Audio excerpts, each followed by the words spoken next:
That's about figuring out the solution to a particular problem. So anyway, those are my, and I admit I've mixed in a lot of opinion there, but having spent some time, like 25 years digging around in the brain and listening to neurons firing and looking at them anatomically, I think given it's 2020, we need to ask the right, the way to get better answers is ask better questions. And the really high level stuff is fun. It makes for good conversation, and it has brought enormous interest. But I think the questions about consciousness and dreaming and stuff, they're fascinating, but I don't know that we're there yet. So you're saying there might be a chasm in the two views of the power of the brain arising from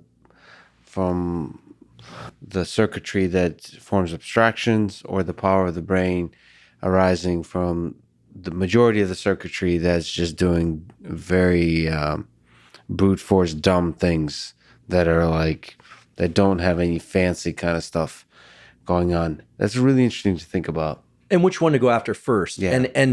And here From I'm poaching badly from someone I've never met, but whose work I follow, which is, and it was actually on your podcast, I think Elon Musk said, basically the brain is a monkey brain with a supercomputer on top. And I thought that's actually probably the best description of the brain I've ever heard, because it captures a lot of important features like limbic friction, right? We think of like, when we're making plans, we're using the prefrontal cortex and we're executive function and all this kind of stuff. But think about the drug addict who's driven to go pursue heroin or cocaine. They make plans.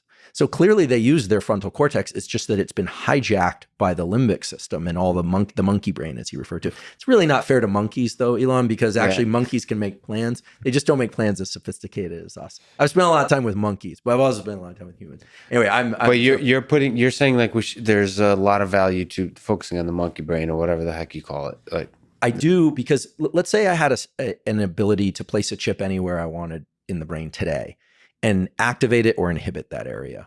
I'm not sure I would put that chip in neocortex, except maybe to just kind of have some fun and see what happens.